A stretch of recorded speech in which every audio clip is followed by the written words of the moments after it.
Naniniwala ka ba na kung kaya mong mag-ipon ng 100 pesos a day, kayang-kaya mong yumaman? Small habits add up, kaya kung G ka mag-ipon ng 100 pesos a day for 30 days, panoorin mo tong video na to kasi ipapakita ko sa inyo kung hanggang saan ka ba makakarating kapag ginawa mo to. I-drawing natin yan. Welcome to the whiteboard and we are back, and today papakita ko sa inyo na hindi nyo kailangan ng malaking investment para yumaman. In fact, it's the small investments that really matter, such as 100 pesos per day. May ginawa kasi yung video before na 300 pesos per day, pero yung iba kasi sinasabi na, laki naman 300 pesos per day, grab ko na pa uwi yan. Okay, sige, 100 pesos. Ay mo makinig. 100 pesos. Ano ba ang 100 pesos? Spoiler alert, it's a freaking Zeus coffee, 100 pesos Spanish latte, di ba? Spanish coffee. So, let's assess muna kung sino ba yung dalawang tao na to. Sino ba yung kayang mag-ipon ng 100 pesos a day at sino ba yung hindi kaya mag-ipon ng 100 pesos a day. So, meron si person A na bahala na, meron si person B na nag-iipon ng 100 pesos per day. Instead of buying coffee, si person B pumupuntang Maribank, dinedeposit niya yung 100 pesos niya doon imbes na mag-Zeus Coffee. O sige, magko-copy ko siya, 20 pesos, 15 pesos, why not, diba? At least pareho kayo may caffeine. Ito si person A, naka iPhone 17 Pro Max, naka iPhone 17 Pro for as low as 83 pesos per day, naka-installment si Idol. Pero si person B, naka lumang Samsung, naka Android lang, humble, not the latest model, but it gets the job done. Nakakatawag pa din, nakakapag-doom scroll pa din, nakakanood ka pa din sa akin. It's the same freaking thing. Ang difference, wala kang binabayaran na 83 pesos per day. Si person A, kapag nagutom, magpapag-grab food. Boom! 100 pesos delivery fee. Why not? Kailangan ko kumain para mabuhay, di ba? Why not? Pero si person B, ang ginagawa niya, nag-meal prep para kahit pagod na siya, ima-microwave lang niya yung pagkain niya, hindi na niya kailangan mag-order. Ang laking tipid. So, for majority of you guys, it's actually possible to save 100 pesos per day. It just comes with a bit of compromises. Meaning, hindi ka magkakape ng Zeus Coffee, lalo't-lalo na Starbucks, hindi ka bibili ng pinakabagong phone na naka-installment ng freaking 4 years, 5 years, ba't ka gaganon, di ba? At hindi ka mag-grab food, kundi matututo ka magluto at mag-meal prep. Now, what does 100 pesos per day look like? In a single year, that's 36,500. Kung leap year yan, 36,600. Di ba?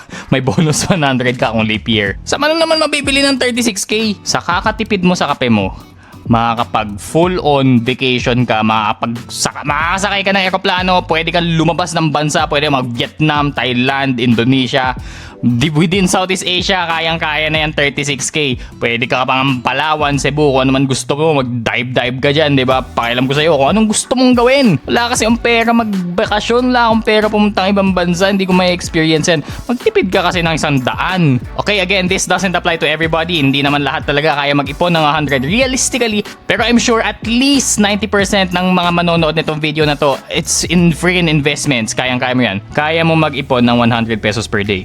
36,500, what does that look like? A second-hand motorcycle, why not, diba? Mga 2 years, 3 years old na motorcycle. Kayang-kaya mo na yan. And look ha, not just meron ka na motor, you have another source of income. Pwede mo ipang Lalamove. Or, hear me out, mas hindi na hassle yung trabaho mo, hindi ka na magbubuk ng angkas lagi, hindi ka na kailangan mag-grab kasi meron ka ng sarili mong motor. Or, yung 36K mo, ilagay mo sa emergency fund para kung magka-emergency, hindi mo kailangan umutang. Imagine mo, pagka umutang ka, interest nun 5% per month kasi kung saan-saan ka umuutang. Ang laki ng matitipid mo just because to begin with, linagay mo yan sa emergency fund mo kasi nakapag-ipon ka ng 100 pesos per day. Ang daming pwede mangyari. Meron pa, 36,500. Pwede ka bumili ng second-hand laptop. Meron pa nga mga bagong laptop na 36K lang, di ba? Now for me, my first proper laptop was a ThinkPad T480 na second-hand. Bought it for 30,000 pesos. And it was with this laptop na nakuha ko yung first million ko just by trading and by building an online community. And it was by this laptop that I made my first viral TikTok video. And it was with this laptop na nag-grow ko yung TikTok at saka yung social media accounts ko, which in return has made me over 1 million pesos in the span of whatever since nag-start ako mag-create ng content. So imagine, just because 100 pesos a day, hindi lang yan talaga 36,000. It's what you do with what you are able to save. Or pwede mo din i-invest like what we always say in this channel, invest it in the S&P 500 in ETFs if may emergency fund ka na. And if you invest it in the S&P 500, in 20 years yung value ng portfolio mo would be over 10 million pesos, almost 11 million pesos, while only investing 4 million pesos, let's say average return ng 10%. Again, if you want to learn how to do that, may iba akong videos about it and may referral link ako sa description below where you can get free $2 if you use that. Naisipin mo, Sam, paano ba ako makapag-ipon ng 100 pesos? Alam mo sa sarili mo na impulse buyer ka, practice this 24-hour rule. Wait 24 hours before buying non-essentials. Gusto mo ng kape?